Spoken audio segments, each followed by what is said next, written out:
Hello students, कुछ और theory revise कर लेते हैं। जैसे डिफाइन रेट लॉ। सोचो दिमाग में, डिफाइन रेट लॉ क्या होता है, सोचिए।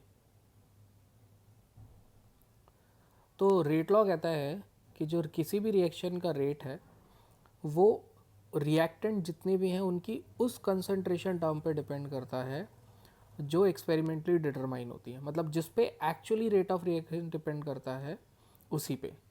मीन्स इंग्लिश में क्या कहेंगे? It states that rate of reaction is proportional to product मतलब multiply of reactants concentration on which rate of reaction actually depends as determined experimentally. Example जैसे ये रिएक्शन है A of A B of B, तो rate depend करेगा A और B की concentration के multiple के। पावर कॉफिशेंट के इक्वल हो भी सकती है, नहीं भी हो सकती है, वो एक्सपेरिमेंटल डिटर्मिनेशन पे डिपेंड करेगी। इसीलिए हमने लिखा है अल्फ़ा एंड बीटा। तो this is our rate law. अब मूव करते हैं नेक्स्ट क्वेश्चन की तरफ। एक रिएक्शन है A of A B of B, it gives you X of X plus Y of Y. Rate law में रेट है K A raise for alpha and B raise for beta. आप बताइए इस rate law में alpha और beta क्या stand करते हैं? तो आंसर इज अल्फ़ा बीटा वो कॉन्सेंट्रेशन टर्म्स हैं जो उस रेट ऑफ रिएक्शन पे डिपेंड करते हैं जिसे हम एक्सपेरिमेंटली डिटरमाइन करते हैं। ये स्टोइशियोमेट्रिक कॉफिशिएंट के इक्वल हो भी सकते हैं और नहीं भी हो सकते हैं। तो you can say alpha and beta are those concentration terms on which rate of reaction actually determine depends as determined experimentally. और जैसे हमने डिस्कस ही किया है कि अल्फ़ा और बीटा का वैल्यू ए और बी के इक्वल हो भी सकता है और नहीं भी हो सकता है। जैसे इसका कॉफिशिएंट है ए का स्मॉल है, बी का बी, तो यहाँ पे हमने अल्फ़ा बीटा लिखा है, तो अगर हो भी सकता है, नहीं भी। अब नेक्स्ट क्वेश्चन पे चलते हैं। Define order of reaction. Order of reaction क्या होता है?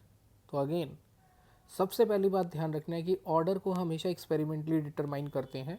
तो ऑर्डर दो तरीके से लिखा जा सकता है। एक, रेट लॉ एक्सप्रेशन में जो अल्फ़ा बीटा होता है उसका सम, तो ऑर्डर हो जाता है sum of exponents of rate law expression, या those concentration terms on which rate of reaction actually depends as determined experimentally.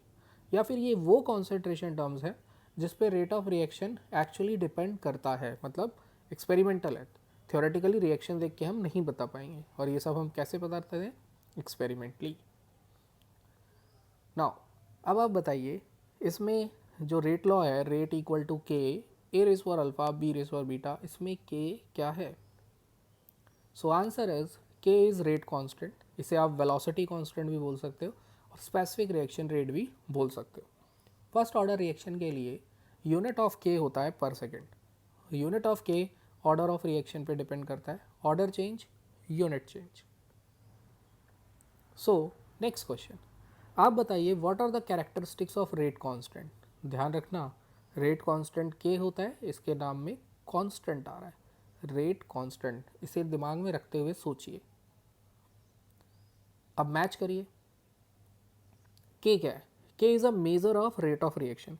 के से हमें ये पता चलता है कि रिएक्शन कैसी है, स्लो है या फास्ट है। के का वैल्यू अगर 10 है और दूसरी रिएक्शन के लिए के का वैल्यू 100 है, तो इसका मतलब जिसके लिए के का वैल्यू हायर है वो रिएक्शन फास्ट है। सेकेंड, के depends on nature of reaction, क्योंकि के का फुल फॉर्म क्या है? रेट कांस्टेंट है। कांस्टेंट मतलब नहीं बदलने वाला है, तो it depends on only nature. तो के नहीं बदलेगा। तो तीसरा कैरेक्टरिस्टिक्स है के is independent of concentration, volume and amount of reactant. यानी कंसंट्रेशन चेंज करेंगे के चेंज नहीं होगा, volume of the beaker change करेंगे या volume of the solution change करेंगे, के चेंज नहीं होगा, रिएक्टेंट भी चेंज नहीं होगा। देन के क्या होता है? टेम्परेचर पे भी डिपेंड करता है। अगर आप टेम्परेचर इंक्रीज करोगे तो के क्या होगा?